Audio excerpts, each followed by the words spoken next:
What's going on, everyone? So, the best center available this upcoming offseason is Myles Turner.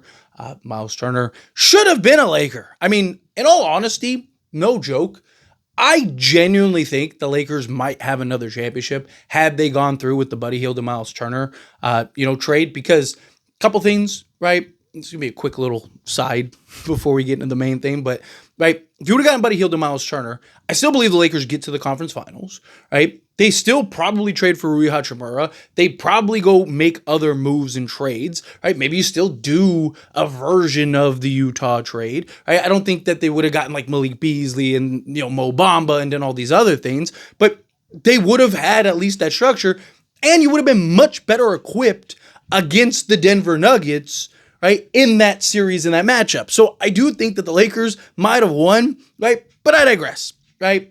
Also, you'd have Luka, LeBron, and Myles Turner right now, right? Bare minimum, plus maybe still Buddy Hield, but at least bare minimum. You'd have Myles Turner, Luka Doncic, and LeBron James, which means you wouldn't need a center this offseason. But again, I digress. Point is there are already reports and rumors coming out and beginning to come out and likely will continue to come out all offseason long about Myles Turner to the Lakers, and that the Lakers may look to do a sign and trade, that the Indiana Pacers want to keep Myles Turner. The plan and intention is to keep Myles Turner, but two things to keep in mind. One, he's a free agent. He doesn't have to stick around, right? Two, on top of him being a free agent, Indiana really wants to keep Myles Turner, but they also want to keep the depth. They also want, so like depending on how much money he wants, Indiana might just say, let's let him walk and figure it out type thing, right? So couple kind of key points that I think are very important to the context on a potential Myles Turner. If he wants too much money and Indiana's like, we don't want to give him that because supposedly, he wants the 25 to 30 million range. Indiana, if he wants closer to 30 million, Indiana might go like, hey, that might be too much for us because we won't be able to keep our depth. And, they likely end up going to the finals. I do think if Indiana wins the championship, I don't think Myles Turner leaves. I think if Indiana wins the championship, I think for sure he probably sticks. Well, not for sure, never say never, right? But I think he probably sticks around. However, if they don't, then I think that there is a real chance. And there could be a chance that Indiana's like, we're right there. Maybe we make a couple key changes, kind of keep the depth, kind of let Myles Turner go, and then bring in just kind of like a serviceable big, right? Or maybe get multiple bigs that you can kind of, because that was the problem, was like the backup center position. And it still kind of is a problem. Thomas Bryant has his moments here and there, but I mean, like it was with the Lakers. He had moments with the Lakers that was good, but defensively he's not great, right? Like there's just questions with Thomas Bryant for even the Indiana Pacers. So maybe they kind of go that direction. The only way the Lakers can get Myles Turner is via sign and trade.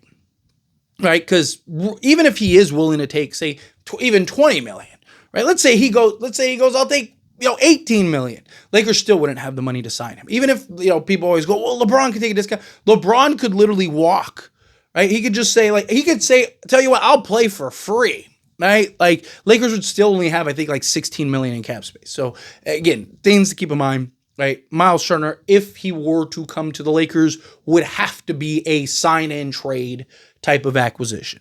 Lakers would have to go and work something out with Indiana. But good thing about Myles Turner being a free agent is he'd have that power and ability. Right, he could say like, "Hey, I'm going to go to the Lakers," or "I want to go to the Lakers," and because the Lakers have a bunch of expiring contracts and whatnot, there are ways and paths. Like there are teams that could probably work it out in a 3-team deal or stuff. Not just that, but Indiana probably could use a couple. Like Rui Hachimura, I think would be a guy that would make some sense for them. He could play either forward spot, right? Like so, there are players that are on the Lakers where they could go, hey, these guys could make sense, right? And then we'll kind of figure out what we need as far as like these could be pieces that kind of further add to our depth, right? Further add to our depth, and then on top of that, we can just go get some serviceable centers or whatever, and maybe be right back to the finals. So, I do think if Myles Turner wanted to leave, then that, but he'd have to want to go to the Lakers. That's something you got to keep in mind. If he goes, hey, I'm open to these 5 teams, then there's a good chance that the Lakers don't end up landing him. But a couple of things about Myles Turner. I would love Myles Turner. If you can get Myles Turner, go get Myles Turner. However, I do think it's worth mentioning, Myles Turner isn't really the ideal center for Luka, right? Now, when we had Anthony Davis, Myles Turner made all the sense in the world, right? Because there's questions about his rebounding, which I still think would be fine because you have Luka and LeBron, and they both, how many teams have a guard and a forward that are going to go get you 8 rebounds each a game, right? So you don't necessarily need a center that goes and gets you 15 rebounds a game, right? It'd be nice if you had a guy like if Myles Turner was above average rebounder, but he's not, right?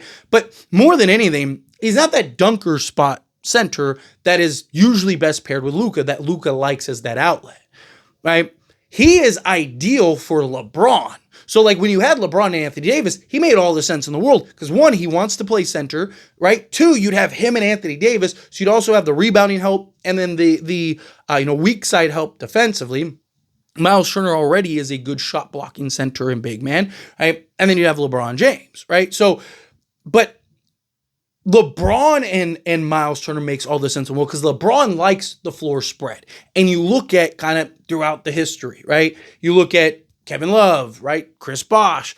They played center a majority of the time when LeBron was on the basketball court because they can spread the floor. LeBron likes clear out, put my head down, bully my way to the basket, and then if I need to, I can kick out to shooters, right? That's kind of his ideal thing, where Luka likes to operate. He likes the traffic. He likes to kind of navigate through that traffic, collapse the defense, boom, easy outlet to the dunker, right? If the defense collapses. So Myles Turner doesn't really necessarily give you that, but Myles Turner is so good, it'd be really hard to pass up, right? And then you could just go get a dunker spot center, right?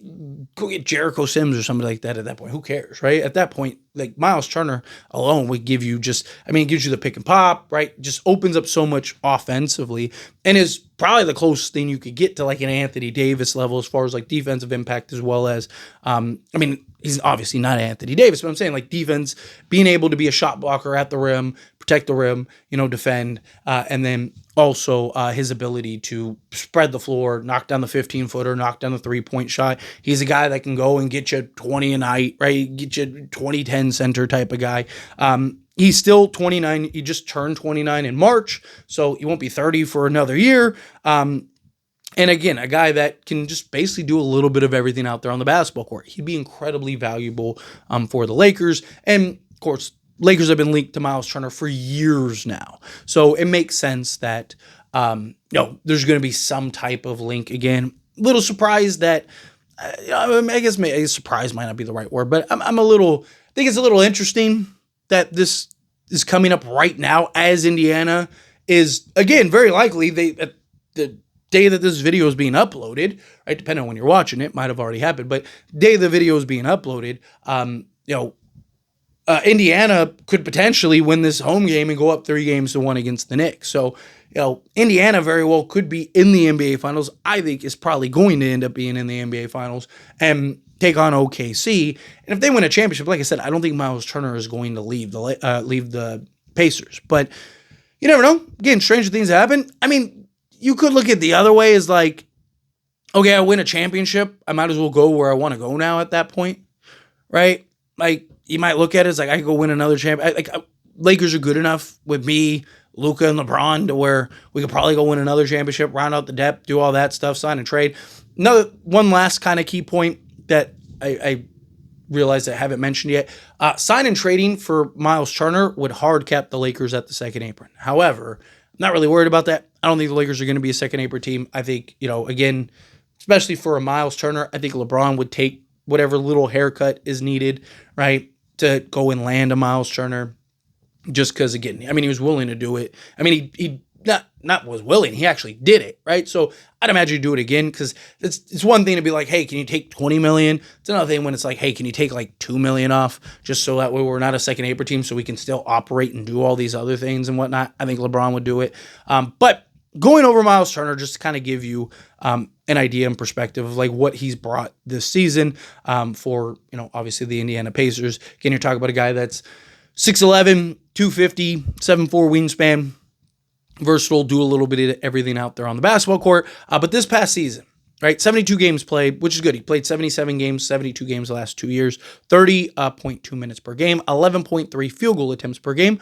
He shot 48 48.1% from the field, 39.6% from three-point range on 5.5 attempts. So almost just hair under 40% from three-point range, which is very impressive. 56.1% on 5.8 attempts from two-point range, 57.7% EFG, 77.3%. Literally on the dot the last two seasons, which I think is interesting, but good free throw shooter.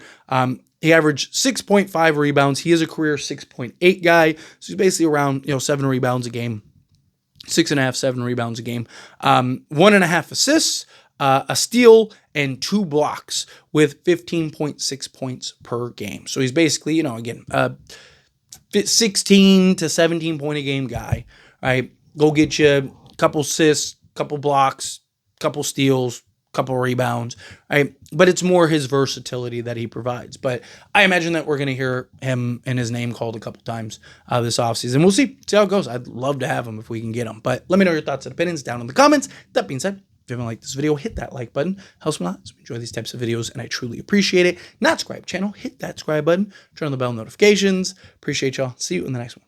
Thank you.